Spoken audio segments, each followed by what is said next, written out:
भारत में कुछ ऐसी जगहें हैं जो कई आश्चर्यों से भरपूर हैं। ये किसी चमत्कारी जगहों से कम नहीं है।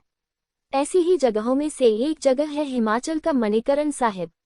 सफेद मंदिर और पार्वती नदी के किनारे स्थित गुरुद्वारा के नीचे से लगातार उठने वाली भाप की विशेषता। ये छोटा सा शहर अपने आसपास के लोकप्रिय पहाड़ी शहरों की तरह ही सुंदर है। वास्तव में यहाँ मौजूद गर्म पानी का झरने से लेकर गुरुद्वारे के स्वादिष्ट लंगर तक न जाने कितनी चीजें आश्चर्य में डाल सकती हैं। एक प्राचीन कथा से जन्मा, कसोल से 4 किलोमीटर पूर्व में स्थित यह उदास दिखने वाला तीर्थ शहर वास्तव में कई रोमांचकारी अनुभवों को छुपाता है।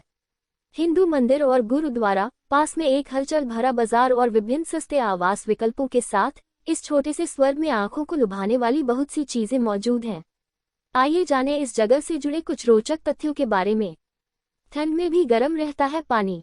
क्या आप जानते हैं हिमाचल के मणिकरण साहिब से जुड़े ये रोचक तथ्य? आइए जानें मणिकरण साहिब से जुड़े कुछ रोचक तथ्यों के बारे में, जहां हमेशा बहता है गर्म पानी का झरना।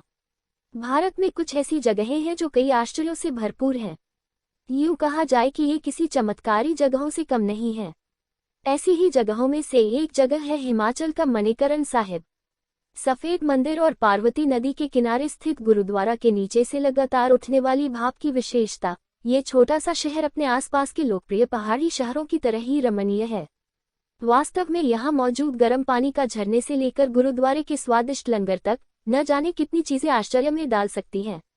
एक प्राचीन कथा से जन्मा, कसोल से 4 किलोमीटर पूर्व में स्थित यह उदास दिखने वाला तीर्थ शहर वास्तव में कई रोमांचकारी अनुभवों को छुपाता है। बेहतरीन हॉट स्प्रिंग्स, एक राजसी हिंदू मंदिर और गुरुद्वारा, पास में एक हलचल भरा बाजार और विभिन्न सस्ते आवास विकल्पों के साथ इस छोटे से स्वर्ग में आंखों को लुभाने वाली बहुत सी चीजें मौजूद हैं। आइए जानें इस जगह से जुड़े कुछ रोचक तथ्यों के बारे में। ठंड में भी गर्म रहता है पानी। मनाली की खूबसूरत वादियों के बीच बसा मणिकरण साहिब गुरुद्वारा किसी चमत्कारी तीर्थस्थल से कम नहीं है। इस गुरुद्वारे के दर्शन के लिए देश ही नहीं विदेशों से भी लोग आते हैं। इस गुरुद्वारे की ऊंचाई 1760 मीटर है और कुल्लू से यह 45 किलोमीटर की दूरी पर स्थित है। इस गुरुद्वारे की सबसे खास बात है कि यहाँ का पानी बर्फीली ठंड में उबलता रहता है। मान्यता है कि शेषनाग के गुस्से के कारण यह पानी उबल रहा है। कहा जाता है कि इसके पीछे का कारण शेषनाग का गुस्सा है, जिसकी वजह से आज भी यहाँ हमेशा पानी उबलता रहता है। ये भी मान्यता है कि यहाँ मौजूद गंधकयुक्त गर्म पानी में जो कोई भी स्नान कर ले, उसकी कई बीमारियां, मुख्य रूप से जोड़ों का दर्द, ठीक हो जाता है। झरने के पानी में पकता है लंगर का खाना।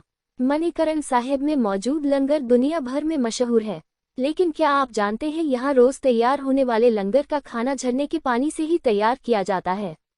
गुरुद्वारे के लंगर में खाया जाने वाला भोजन झरने में पकाया जाता है। इसी गर्म पानी से गुरुद्वारे के लंगर के लिए बड़े बर्तनों में चाय बनती है, दाल और चावल पकते हैं। इसके अलावा दर्शन के लिए आए यात्री को सफेद कपड़े की पोटलियों में चावल धागे से बांधकर बेचे जाते हैं। मान्यता है कि नवविवाहित जोड़े इकट्ठे धागा पकड़कर चावल उबालते हैं तो उन्हें सुखद वैवाहिक जीवन का आशीर्वाद मिलता है। बीमारियों को दूर करता है पानी।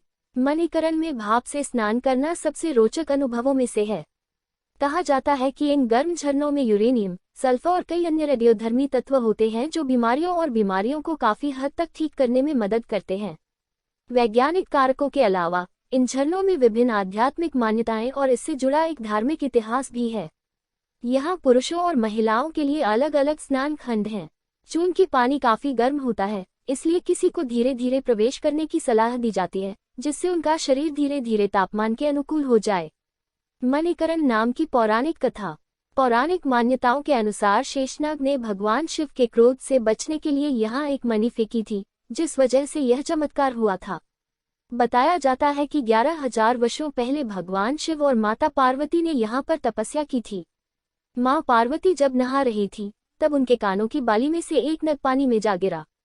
फिर भगवान शिव ने अपने गनों से इस मणि को ढूंढने को कहा, लेकिन वह नहीं मिल सकी। इतने में भगवान शिव नाराज हो गए और उन्होंने अपनी तीसरा नेत्र खोल दिया, जिससे नैना देवी नामक शक्ति पैदा हुई। नैना देवी ने शिव को बताया कि उनकी मणि शेषनाग के पास है।